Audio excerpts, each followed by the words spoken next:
kita akan melanjutkan. Ya, dari kami. Ya. Ya.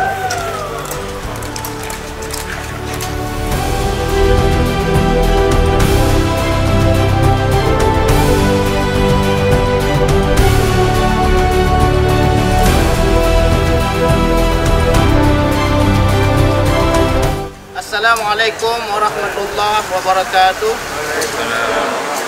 Saya Kecil Kampung Lampuhut, wakili seluruh warga Kampung Lampuhut, mengucapkan kepada Direktur Ditlantas Aceh yang sudah membantu bersama anggota-anggotanya dari sekian banyak, mulai daripada anggota perempuan dan juga ini banyak anggota-anggota yang berpartisipasi ikut membantu gotong royong di menasah kami Kampung Lampuhut, Kecamatan Bandaraya, Kota Banda Aceh.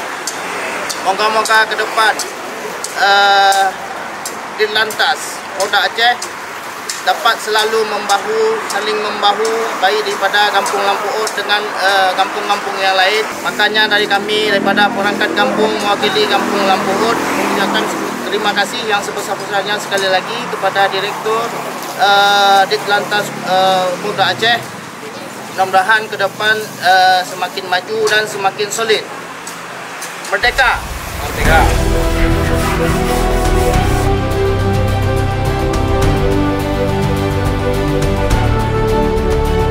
Saya mewakili daripada Kecil Kampung Lampuhut, juga mewakili daripada perangkat Kampung Lampuhut, mengucapkan selamat Hari Lalu Lintas Bayangkara ke-68 tahun 2023. Semoga Ditlantas Polda Aceh dan seluruh jajaran Kapolri Indonesia tetap solid dan selalu membangun Indonesia menjadi ke depan yang lebih baik dan suportif.